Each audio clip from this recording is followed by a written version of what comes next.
সাধারণ এই খাদ্যগুলোর আমেরিকার সাথে বাংলাদেশের দামের পার্থক্য জানলে আপনি অনেক অবাক হয়ে যাবেন। আর যে কোনো গাড়ির চাকার রং কেন সর্বদা কালো রঙের হয়, অন্য রঙের কেন হয় না, এবং এই মাছটি কিভাবে চুম্বকের মতো মানুষের গায়ে লেগে যায়, আর ছোট ছোট পিঁপড়ারা যেভাবে ঘুমায় সেটা জানার পর আপনি অনেকটাই অবাক হয়ে যাবেন। এবং পৃথিবীর সব থেকে উঁচু উঁচু আকাশচুম্বী ভবনগুলো কোন শহরে বিদ্যমান জানতে হলে পুরো ভিডিওটি দেখুন। আর ভিডিওটিতে এখনই একটি লাইক দিয়ে দিন। 1 2 3 কি দিয়েছেন? তো চলুন শুরু করি। নাম্বার 10, দেখুন এটি হলো M2 ফ্লেম থ্রোয়ার। এই জিনিসটা যে কোনো কিছুকে পুড়িয়ে ভস্ম করে দেয়। কিন্তু আপনি কি জানেন এই জিনিসটা কেন বানানো হয়েছে?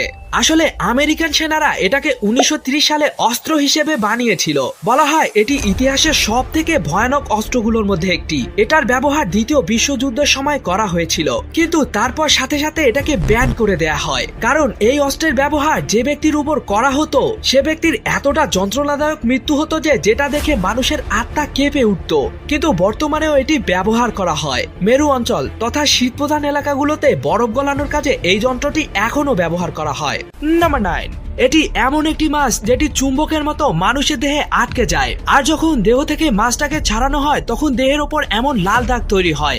আর এটি মানুষের দেহ ছাড়াও যে কোনো সমতল এবং শক্ত জায়গায়ও আটকে যায়। এখন এমনটা কেন হয় চলুন বিষয়টি জানা যাক। আসলে এই মাছটির নাম রিমোরা ফিশ। আর মাছটির এমন একটি বৈশিষ্ট্য আছে যা অন্য সব মাছ থেকে এটিকে আলাদা বানায়। দেখুন এই মাছটির মাথার ওপর এমন ধারালো খাঁজ থাকে এবং এই খাঁজগুলোই যে কোনো জিনিস তথা মানুষের দেহে আটকে থাকতে সাহায্য করে।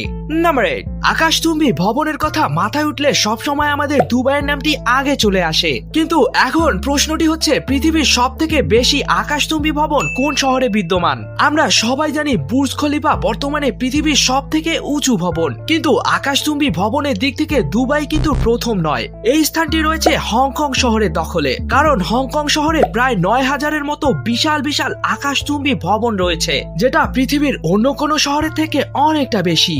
নাম্বার 7, এটি এমন একটি আজব গাড়ি যেটি যে কোনো জায়গায় চলতে পারে, সেটি হোক বরফ কিংবা বালি কাদা। হ্যাঁ ভাই, এটি পানিতেও চলতে পারে। এটি সোভিয়েত ইউনিয়নের সময় সেনাদের এক জায়গা থেকে অন্য জায়গায় নিয়ে যাওয়ার জন্য বানানো হয়েছিল। আসলে সেনারা অনেক সময় এমন জায়গায় চলে যেত যেখানে অন্য কোনো গাড়ি যেতেই পারতো না। মূলত সেসব জায়গা থেকেই সেনাদের আনতে এই গাড়িটি ব্যবহার করা হতো। এটি যে কোনো খারাপ রাস্তায়ও সার্চ অপারেশন করতে ব্যবহার করা হতো। এখন আপনি ভাবছেন এটি আসলে চলে কেমন করে? আসলে চলার জন্য গাড়িতে লাগানো দুটি সিলিন্ডার এমন ভাবে ঘোরে যার ফলে এটি আগে পিছে দুদিকেই চলতে পারে। আর এটির স্পিড কাদায় 14 কিলোমিটার পার আওয়ার এবং বরফে 25 কিলোমিটার পার আওয়ার হয়ে থাকে। নাম্বার 6, এই কিউট দেখতে জেলিফিশটা এতটাই ভয়ঙ্কর যে এটা কয়েক মিনিটের মধ্যে আপনার জীবন নিয়ে নিতে পারে। এই জেলিফিশটার নাম বক্স জেলিফিশ। এই জেলিফিশটা এতটাই স্বচ্ছ হয় যে পানির মধ্যে মোটেও এটাকে চেনা যায় না, আর কখন এটি আপনার কাছে চলে আসবে বুঝতেই পারবেন না। তবে এটির সব থেকে ভয়ঙ্কর ব্যাপার হচ্ছে এটির বিষ, যা বিশ্বের সব থেকে ভয়ঙ্কর বিষগুলোর মধ্যে একটি। এর বিষ মানুষের শরীরে প্রবেশ করার সাথে সাথে হৃৎপিণ্ড, স্নায়ুতন্ত্র এবং শরীরের কোষে আক্রমণ করে। আর এটা এতটাই যন্ত্রণাদায়ক হয় যে মানুষ তীরে পৌঁছানোর আগে হৃৎপিণ্ড বন্ধ হয়ে পানিতে ডুবে মারা যায়। তবে যদি কোনোভাবে বেঁচে যান তবুও কয়েক সপ্তাহ পর্যন্ত শরীরে তীব্র ব্যথা হবে এবং সেই সাথে শরীরে এমন ভয়ঙ্কর সব দাগ দেখা দিতে পারে।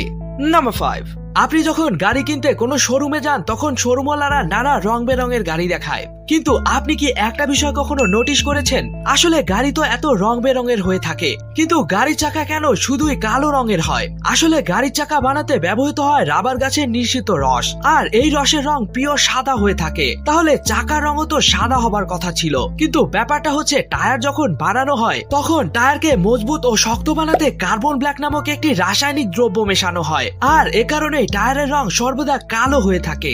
নাম্বার 4, পিঁপড়া অনেক পরিশ্রমী একটি প্রাণী, এটা তো আমরা সবাই জানি। কিন্তু পিঁপড়ারা সারাদিনের মধ্যে কতক্ষণ ঘুমায় বা বিশ্রাম নেয় এটা কি আপনি জানেন? আশ্চর্যজনক হলেও ঠিক আমরা যেভাবে ঘুমকে ব্যাখ্যা করি পিঁপড়ারা মোটেও সেভাবে ঘুমায় না, যেটি নিয়ে প্রাণীবিদ জেমস ক্যাটেল বেশ কয়েকটি গবেষণা করেছেন এবং পরে তিনি এমন তথ্য প্রকাশ করেছেন যে পিঁপড়ারা বিশ্রামের সময় চক্রাকার প্যাটার্নে দাঁড়িয়ে বিশ্রাম নেয় এবং এই বিশ্রামের সময়কাল 12 ঘন্টার মধ্যে মাত্র 8 মিনিট হয়ে থাকে। আপনি কি কখনো পিঁপড়াকে এমন ভাবে ঘুমাতে দেখেছেন? যদি দেখে থাকেন তাহলে অবশ্যই আমাকে কমেন্ট করে জানাবেন। নাম্বার 3, আমি যদি আপনাকে প্রশ্ন করি পৃথিবীর সব থেকে দামি কাঠ কোনটি, তাহলে তখনই হয়তো লাল চন্দন কাঠের কথা আপনার মাথায় আসবে। কিন্তু আপনি জেনে অবাক হবেন যে লাল চন্দন পৃথিবীর সব থেকে দামি কাঠ নয়। সব থেকে দামি কাঠ হলো এই কালো কাঠটি। এটাকে আফ্রিকান ব্ল্যাক উড বলা হয়। এখন প্রশ্ন হলো এই কাঠটির দামই বা কত, আর কাঠটির মধ্যে কি এমন আছে যা এটিকে পৃথিবীর সব থেকে দামি কাঠ বানিয়েছে। 1 কেজি ভালো মানের লাল চন্দন কাঠ কিনতে 10 থেকে 15,000 টাকা লাগে, কিন্তু 1 কেজি আফ্রিকান ব্ল্যাক উড কিনতে 10 থেকে 12 লক্ষ টাকা লাগে। আসলে এই কাঠ দিয়ে অনেক উন্নত মানের বাদ্যযন্ত্র আর লাক্সারিয়াস ফার্নিচার বানানো হয়। নাম্বার 2, আমাদের বাসা বাড়িতে ব্যবহৃত লোহা জিনিসপত্রে তো সময়ের সাথে সাথে মরিচা পড়ে যায়, কিন্তু রেলপাত তো বছরের পর বছর ফেলানো থাকে। তাহলে রেলপাতে কেন মরিচা জং ধরে না? চলুন বিষয়টি জানা যাক। শক্ত ধাতু সময়ের মধ্যে লোহা সব থেকে অন্যতম, কিন্তু লোহায় মরিচা পড়লে এটি আস্তে আস্তে অকেজ বা নষ্ট হয়ে যায়। যখন লোহার বস্তু অক্সিজেন এবং পানির সংস্পর্শে আসে তখন লোহার সাথে বিক্রিয়া করে এই মরিচা বা জং তৈরি করে। কিন্তু ট্রেনের পাতের বেলায় এমনটা ঘটে না, কারণ ট্রেনের পাত তৈরি বিশেষ ধরনের লোহা ব্যবহৃত হয়। ইস্পাত এবং ম্যাঙ্গানিজকে একসাথে মিশিয়ে এই বিশেষ লোহাকে তৈরি করা হয়, আর এই বিশেষ লোহা ব্যবহারের কারণেই ট্রেনের লাইনে মরিচা ধরে না। সামনে কিছুদিন পরেই আসছে বাংলাদেশের প্রাণের উৎসব ঈদ উল ফিতর। এজন্য তথ্যপূর্ণ পরিবারের সকলকে জানাই অগ্রিম ঈদের শুভেচ্ছা। ঈদ মোবারক। তো প্রতিবারের মতো আমাদের আজকের প্রশ্নটি হচ্ছে বাংলাদেশের সব থেকে বড় মসজিদ কোনটি? দেখি সঠিক উত্তরটি কে কে আমাকে কমেন্ট বক্সে জানাতে পারেন। আর আমাদের তথ্যপূর্ণ চ্যানেলে নতুন হয়ে থাকলে অবশ্যই চ্যানেলটি ফলো এবং সাবস্ক্রাইব করে রাখবেন। ধন্যবাদ। নাম্বার 1, বাংলাদেশে 1 কেজি চাল কিনতে 50 থেকে 100 টাকা লাগে, কিন্তু আপনি জেনে অবাক হবেন আমেরিকায় 1 কেজি চাল কিনতে আপনাকে পুরো $4.50 মানে বাংলাদেশে 490 টাকা খরচ করতে হবে। সাধারণ এই লবণ বাংলাদেশে কেজি প্রতি 40 থেকে 50 টাকার মধ্যে পেয়ে যাবেন, কিন্তু আমেরিকায় 1 কেজি লবণের দাম পুরো $2.20 মানে বাংলাদেশি 240 টাকায় বিক্রি হয়। আর এই সাধারণ ডিম 1 ডজন মানে 12 পিসের দাম আমাদের দেশে 140 থেকে 144 টাকার মতো হয়ে থাকে। তবে আমেরিকায় 1 ডজন ডিম কিনতে আপনাকে $4.10 মানে 447 টাকা খরচ করতে হবে। তবে এই সব তো কিছুই না, আমাদের সবার প্রিয় এই সিঙ্গারা সামুচার দামের পার্থক্য আপনাকে অনেক বেশি অবাক করবে।